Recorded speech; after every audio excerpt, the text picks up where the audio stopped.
Hey, well, good morning, everybody. We're looking forward to another 3-week sitting block. I'm sure you are very excited about it as well. But for us, on the last week, I was in recess and I was travelling in a number of different towns and different places. What's pretty obvious is the cost of living crisis is real and it's impacting people everywhere. I think what was interesting to me on the weekend, I was brought to life with a couple of stories. Young couple, a lawyer and a labourer, building a dream house out in Pocono. All of a sudden got their new cost coming through for their house and having to sort of respec the whole house off the back of their budget being very constrained and very limited. So it's real. I think we'll continue to prosecute that case very strongly over the next 3 weeks. Take questions. We've some pretty bad statistics coming out of Orlando today. What do you think needs to be done there? Is it working? Does it need more? What's your take? Yeah, I haven't read the full report, but I have read the summary and the reports of the report. And what's obvious, pretty alarming, pretty heartbreaking what is happening there. I think the big takeaway for me is the Independent Children's Commissioner is a really important thing. I always thought Andrew Beecroft did an outstanding job. I think the idea of actually having someone who might be uncomfortable at times, but actually holding the government to account, able to give that free and frank advice and being truly independent and able to advocate for children is very important. And I think the diminishment of that as we go forward is a real worry and a concern. So is that something you would look to change? Yeah, we would. We don't support the changes that are going on there. I think that role has worked incredibly well, and I appreciate the government may not like it at times, and subsequent governments won't like it. But, you know, someone like Andrew, I think, advocated incredibly well for children, and you want to be able to have that access that goes through free and frank advice straight through the Prime Minister and do it that way. Are you comfortable with a referendum on co-governance?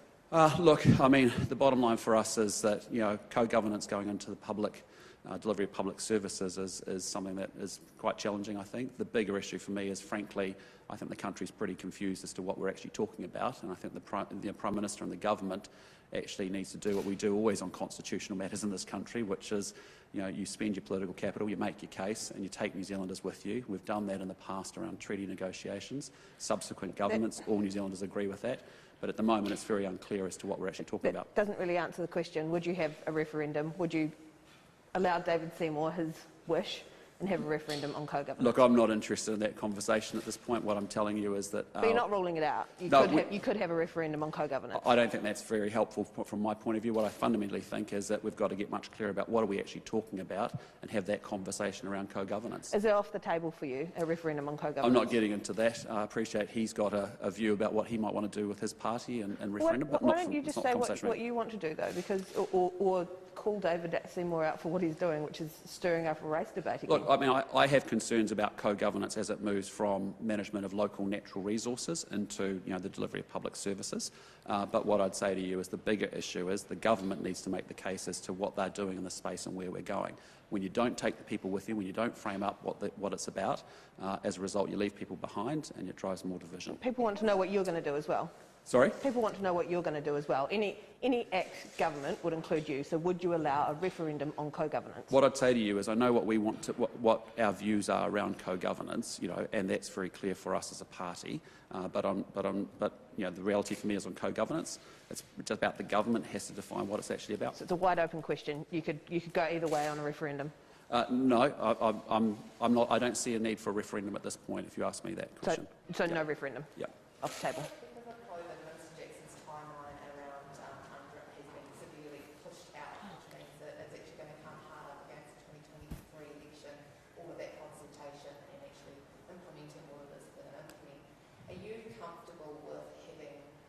That issue, co-governance issue, being so discussed, I guess, and debated as part of the 2023 election? I think there's a real need for us to have a genuine, high-quality conversation around co-governance. And the point I'm trying to make really clearly is that the government's gone down a pathway. It hasn't been transparent. It hasn't been honest.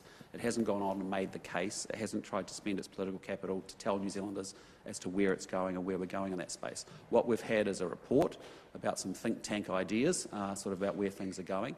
And New Zealanders fundamentally don't know where we are, and they're not on board with where everything is going. And so they want to know exactly where we are. I think that we can have that debate in quite a sensible, mature kind of way. So for example, for me, you know, I look at that issue and I go, well, co-governance historically, or co-management in previous National Party governments has been really around you know, local iwi working with local government and central government on the management of local natural resources. But what we're now talking about is co-governance happening within the sphere of delivery of public services. we personally believe that we can, we don't need two systems to deliver public services. We need a single system that ultimately has enough innovation and components in it that can deliver and target for people on the basis of need. It's a pretty simple sort of view of the world. But do you accept that the irony, I guess, that National actually is the party that got this ball rolling, and this conversation is now taking place and is going to consult with all New Zealanders, and isn't that how that conversation should be done? Well, that's right, yes, but at the moment we haven't had clarity, right? So we're having a conversation without the government telling us exactly what co-governance means for them and actually laying that debate up. They need to be able to do that in order for us to have a quality conversation about it. Are you happy to repeal still the Māori Health Authority if you get into government in 2023? Look, our view is the Māori Health Authority is creating a bureaucracy that actually won't lead to better outcomes. We are ruthlessly focused on delivering better outcomes for New Zealanders. So you'll scrap it? We don't believe there's a need for it. Yep. Yeah, we don't see a need for it. We see that there's an ability for we want one healthcare system that actually can have enough innovation in it, delivery through innovation and through other, devolution is something we believe very strongly in, localism something we believe very strongly in, but we don't see that we need two systems to deliver a public health outcome. What responsibility do all politicians have if you're talking about a high quality and sensible debate about co-governance and Māori issues, not to stir up racial hatred, racial dissent and divisiveness? I think it's really important. I think that we should be able to have a conversation without names and mud being thrown at each other we should have a sensible, intelligent, mature conversation about it. The reality is it's very unclear what co-governance actually means under this government. The government hasn't led and used its political capital to lay up to the New Zealand people so the average person in New Zealand understands what we're talking about. Sorry? Will you call out other politicians? Absolutely. Stirring up the race debate for political expediency? Correct, but I wouldn't jump to conclusions that that's what's always happening either.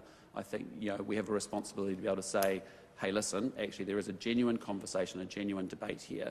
But I would put it to you, if you think about the model for treaty negotiations, under subsequent governments, the case was built, the case was made. New Zealanders got on board and said, okay, yep, there's wrongs that we need to make right as best we can, not acknowledging that it's not in full. I don't think anyone would argue that the discussion shouldn't be had and that there aren't relevant issues, but we've seen before when these, and political was a recent example, it comes up in a political forum and then Māori MPs, Māori journalists, there's a backlash. Yeah, and I don't want that. I genuinely want to have a high-quality, mature conversation about something that is constitutionally very important.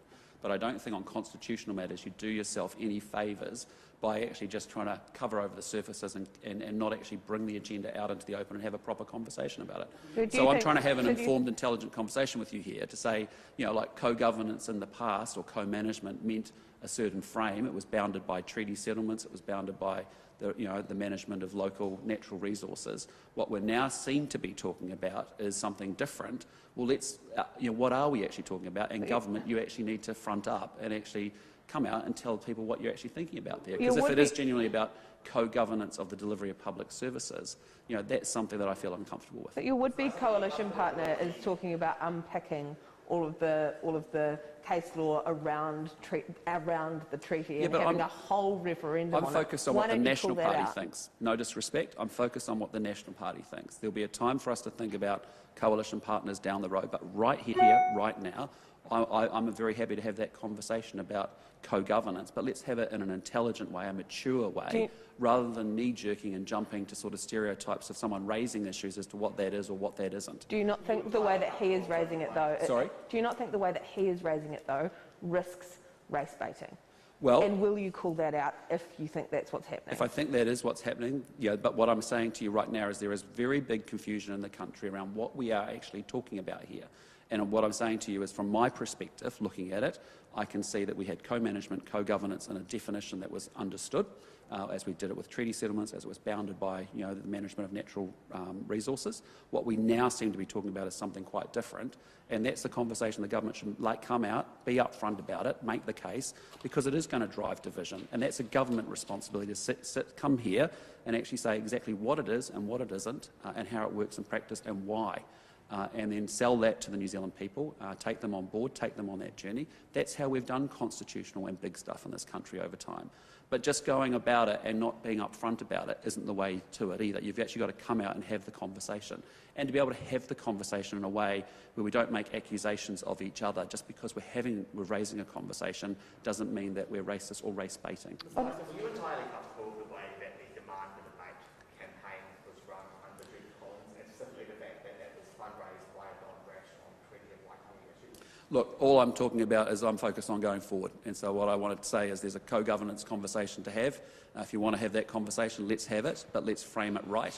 And let's be able to have a conversation maturely, respectfully of each other's positions, understanding each other.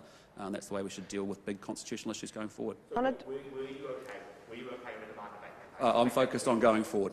Yep. On a different... If you come to this conversation about co-governance in the future, that in the very recent past, National Action hasn't come to the conversation around co-governance in a respectful and Yep, but I'm now the leader, and we will do it respectfully going forward.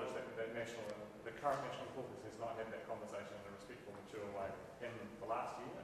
I think, I'm telling you right now, I'm happy to have the conversation, but I'm focused on going forward. Were you aware, you were the local government spokesman at the time. Sorry? You were the local government spokesperson at the time. Were you aware that that money was raised via a campaign to donors asking to raise money on the treaty of Waitangi issues? Look, I'm sorry, I'm not going to go there. I'm focused on the future. I'm going forward, and what we're talking about is an issue in New Zealand that's been raised today. If we want to have a proper conversation on co-governance, let's have a proper conversation, but let's do it, for goodness sake, let's do it maturely, respectfully, and let's try and understand each other's positions, and you make the case. I'm laying up our position, which is very clearly saying I've got serious reservations about creating co-governance in the delivery of public services, and let's have that debate. It's not a race-based debate. It's because we fundamentally come from a place where we believe in targeted interventions on the basis of need, and we believe strongly in getting outcomes. And I think we can design a system that has enough innovation and components in it. Think about education, for example. We had very good innovation and components within one education system, which was really around charter schools. But this government's gone and poleaxed that and actually, put that to bed. And yet those were schools that were delivering good outcomes for kids that had failed in the core system, and we had innovation within that system. Are you aware of a meme that the National Party page posted of Chris Rock slapping, also slapping Chris Rock, saying Labour was saving people with the cost of living upgrade? Were you comfortable with I wasn't aware of it at the time. I became aware of it this morning. What I was pleased to hear was that they'd been taken down within 20 minutes, and we've had conversations with the relevant people. I think the lessons have been learned. What? still has a similar one up on his page. Is that okay? Sorry? Simon O'Connor still has a similar thing up on his page. Is that okay from the caucus, not from the party? Or? Well, as I said, I've only just become aware of it. It's pretty clear that it was taken down very, very quickly, and we've had the relevant conversations, and the lessons have been learned. Is that appropriate? No, I don't think it is appropriate. Why not? We don't condone any violence at all, and I think that's the insight. And the good news is the team reflected upon that within 20 minutes. I didn't even went up and down without me being aware of it, and that's a good sign. The team's making a good judgment. Isn't it? It's about judgment, isn't it? And it's about reading a situation and being able to act swiftly. Does that show a poor judgment from some members of the team that was considered, I would imagine, approved and gone through? Look, I think the bottom line is, it is what it is. The good news from my point of view is a team did decide, having made a mistake, actually very quickly corrected it upon reflection, and I think that's a good sign. We will make mistakes. Across all political parties we do that. We should front it when we see it, and as long as people correct it, learn from it, move on, that's the important thing. The process of the Tauranga by-election has officially kicked off the National Party today in terms of selecting candidates. What's the timeline from here? When will you officially announce who the candidates? We'll be discussing a little bit of that in caucus today, and there's a bit more work with the party to be able to get very clear on that timeframe. As soon as we have it, we'll give it to you. Are you aware of any candidates that are... I'm aware we've had very good levels of interest, not of specific candidates. There's legislation being debated in Australia today that could see a lot more. There's legislation being debated in Australia today that could see a lot more 501s sent back here or deported back here to New Zealand. How concerning is that? Oh, that's really concerning. I mean, what we're seeing in this country is, a real challenge around law and order, if I'm really honest with you. We've had a 20% increase in violent gun crime. We've got a doubling of gang membership. It's up 4,000 under this government, I think, to 8,200. We've got 10,100 police officers, increasingly feeling very demoralised. And we fundamentally have to be able to think about how we're going to deal with this, because it's a big issue. Does the Prime Minister need to take a stronger stance with Scott Morrison on this? Well, each sovereign state's completely free to do what it wants to do, right? And so we can